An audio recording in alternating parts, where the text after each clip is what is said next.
Tapos na po natin yung tubeless tube pangulihan at isusunod na po natin yung ating pangunahan.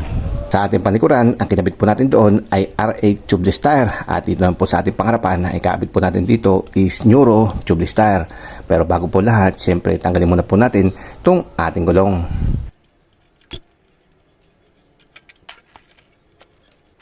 Ito po yung ating stock na gulong na IRC. Sa tutulan po, makapal pa po to at malayo-layo pa po yung tatakbo nito. Kaso nga lang po, inabutan na po tayo ng pagka-expired. Kasi 2021 po ginawa to at 2026 na po ngayon. Kaya nasa 5 years na po itong ating gulong. Kaya for safety ay kailangan na po natin siyang palitan. Pero sulit na rin po to at malayo na rin po yung tinakbo nitong ating stock na gulong. So natin gawin ay tanggalin muna po natin itong ating lumang gulong. Nga pala, DIY lang po diskarte natin sa pagpapalit ng gulong at gumagamit po tayo ng batik wall system. So ito po yung mga ginagamit natin. Kaya kung gaya nyo po ng ganitong diskarte, pwede nyo po itong dalhin sa vulcanizing shop na meron pong machine na pampalit ng gulong. Pero kung okay lang po sa inyo yung ganitong diskarte, ayun, pwede nyo po itong gayahin. Sunod ay pag-iwalayin po natin itong ating gulong at itong ating rim sa pamagitan po ng pagdin sa ating gulong o kaya naman po pwede po nating tapakan.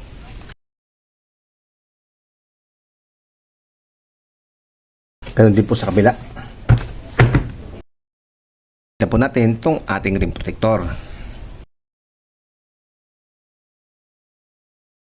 At itong ating pangbatikwal.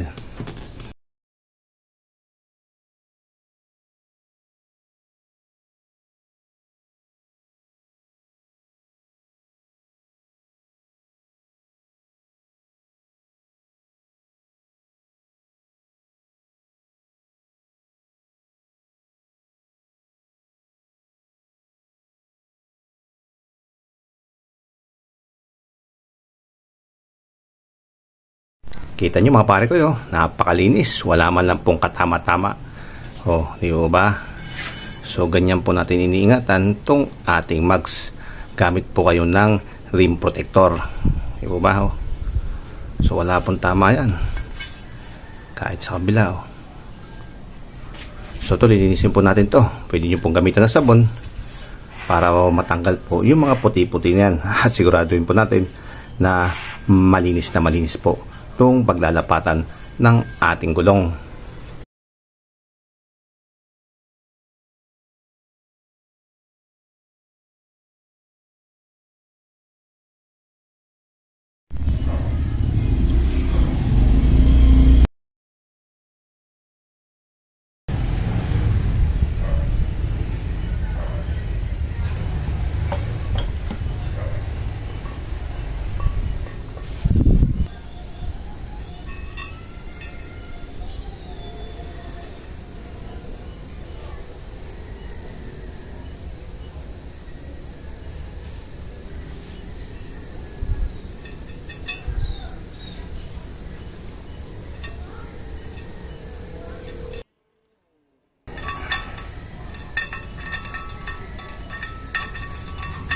After po natin may lagay yung pito, ito pwede na po natin ilagay itong ating gulong.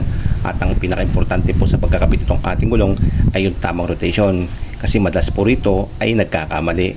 So ito po yung ating rotation. Pag ganyan po yung ating ikot ng gulong, ayan, pag ganun. Kasi nandito po yung preno natin sa kanan. So ibig sabihin, ayan, may nakasulat naman po dito sa ating gulong. Ay yung pati nga po yung pinaka-ano ng ating thread, yung kanyang design, pag ganun. So dapat po ganyan yung kabit natin ng ating gulong. Sa pagkakabit po ng gulong ay hindi na po tayo gagamit dito ng pagbatikwal. Ang gagamitin lang po natin dito ay kamay at paa. Basta importante lang po meron po tayong pampadulas at yung ginagamit po natin pampadulas, tire grease. Ito para mapadali po itong ating pagkakabit. So una po natin lagyan ng tire grease ay itong ating mags. So bahala kayo kung pwede yung pa ganun o pwede pong ganun. Bahala po kayo. At ang lalagyan po natin ng tire grease ay itong sa ibabaw.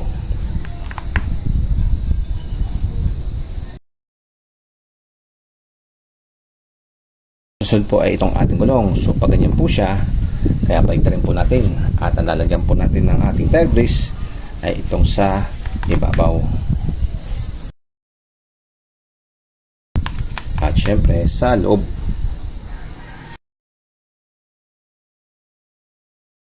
Then pagdating na po natin itong ating gulong. Ayan. Saka po natin siya ipasok muna itong sa ilalim.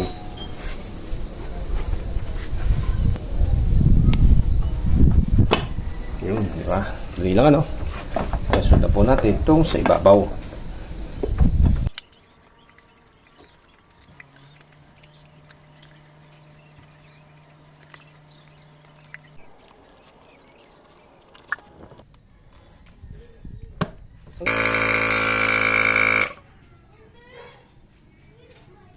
After po natin mabumbahan, initial pressure po natin is 40 PSI para lumapat po yung gilid. Then saka po tayo mag-lilik check.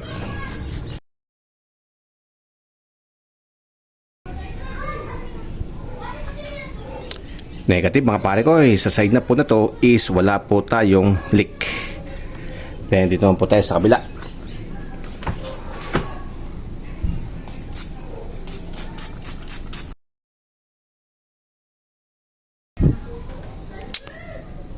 So confirm mga pare ko, wala po leak tong ating gulong at pwede na po natin ito ikabit sa ating motor. After po natin maroutes ng ating gulong, ayos po yung ating pagkakabit. So ay mga pare ko, ganyan-ganyan lang po mag-tubeless ng ating mga gulong kung ito po ay naka-tube type pa. So kita kasi na po ulit sa ating next video. Paalam!